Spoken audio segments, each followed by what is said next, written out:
I came outside today with a long list of garden chores to do, and I've gotten through quite a few of them.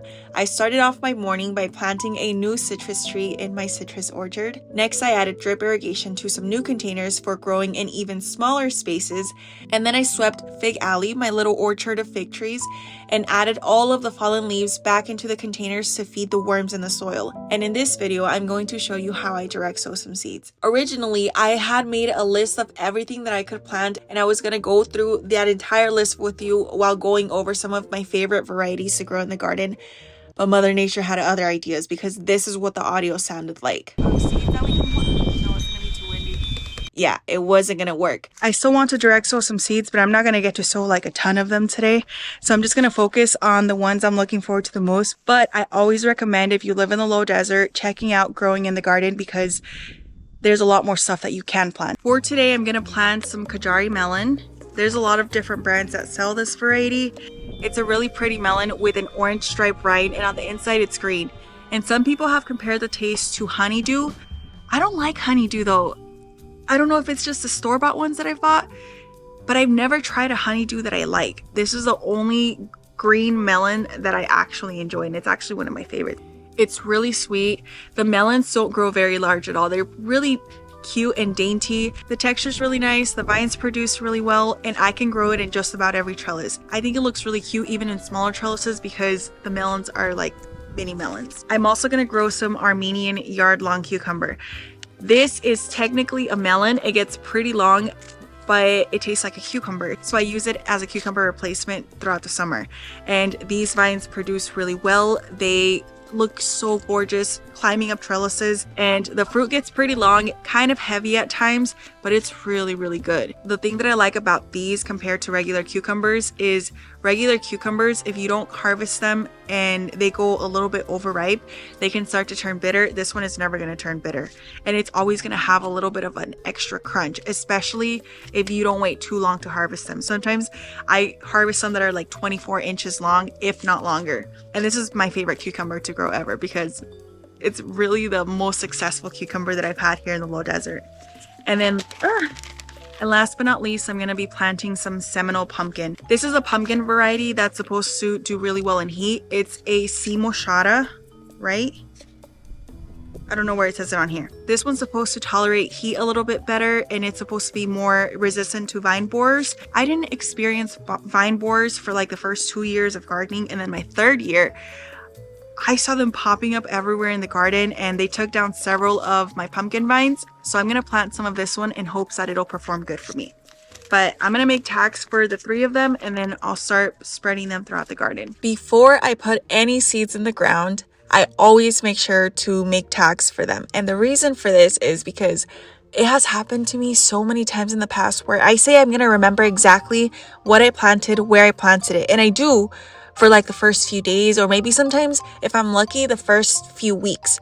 But after a month has gone by, and then 2 months have gone by, and I go out there, everything is green and I completely forget what I planted where, and sometimes I'm misremembering things. But if you want to save seeds and you want to know the exact variety that you planted, it might be a good idea to make the tags. One thing that I found very helpful is being able to put the date on the tag. That way when I plant something, I can go back in and then see what date it was planted, so I know whether it's ready to harvest or not. To make my tags, I buy them in bulk off of Amazon. In the past, I've also made some myself where I would burn them, and that was so much fun and they were so cute. But I have tiny humans who love to pull everything out of the garden, and I was a little bit scared that they might wind up getting hurt because I made them with landscape staples and wood, and they were so precious, and I would love to use something like that in the future again once my babies are a little bit older. But in the meantime, these work perfectly. And to write on them, I really love using a grease pencil. This works a lot better than a permanent marker because it doesn't fade in the sun, and it's really long lasting. It's not going to stay quite as dark as when I initially put it on, especially after a couple of months, but it's still going to be a lot more legible than a pencil or a marker. The only thing that I don't really like about these pencils is I don't know how to sharpen them, but other than that, they work pretty good. Now I'm just going to look around and I'm going to try and find some good spots for these. A lot of these are going to work beautifully on trellises, so I'm going to plant a couple right here. Especially the Armenian cucumber, because I love Armenian cucumbers. So I'll put down my label. I think I'm gonna do this whole 15-gallon container full of Armenian cucumbers. And I think I'm gonna do 4. 1 on each corner, maybe even 5, 1 right here. And I especially like to plant them near the drip emitters. That way when it gets watered, it's gonna guarantee that my seeds are able to germinate. I wanna make sure I don't plant them too deep. So there. Whenever we're having really windy days where the top of the containers dries out just a little bit, I like to plant my seeds just a little bit deeper.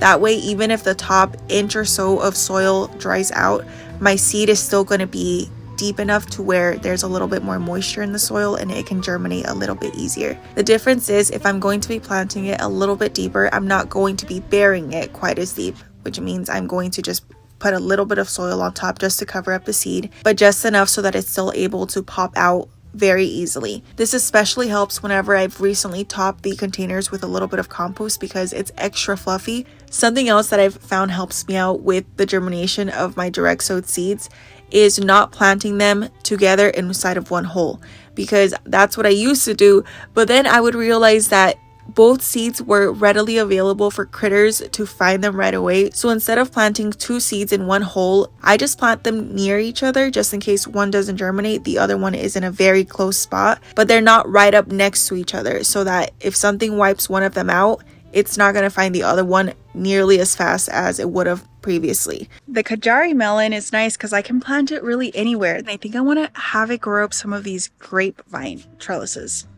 Like some of these. So maybe I can plant some. Oh no, I have Zucchino rampicante planted over here. I was gonna plant some right here, but I see my tag and a little Zucchino rampicante is about to pop out of there. So I'm not gonna mess with that.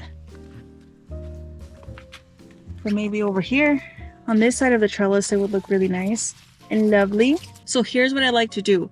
On this trellis, I have some peas already starting to climb up and I have other vines growing on there. But I still like to add more vines because as some of the other plants like the peas get cut back once it gets too hot, these vines can just take over and I won't have bare spots in the garden.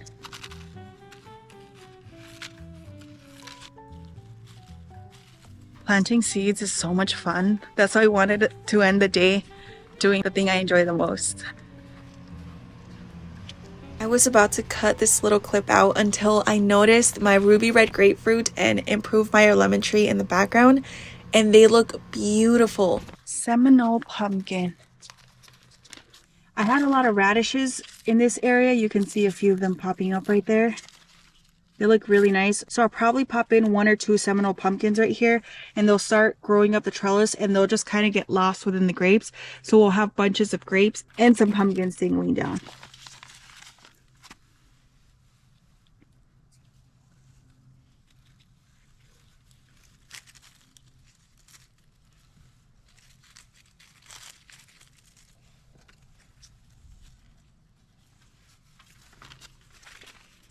And there we go, the seeds are planted. The sun's about to go behind the mountains right now and then it's gonna be dark, so I'm gonna stop here. I don't remember all of the things I had on the list, but I think I got most of them done, so I feel really accomplished. And even though I didn't get to plant all the seeds I wanted to, at least I got to do 3. And 3 is better than nothing. So thank you so much for joining me. See you in the next video. Bye!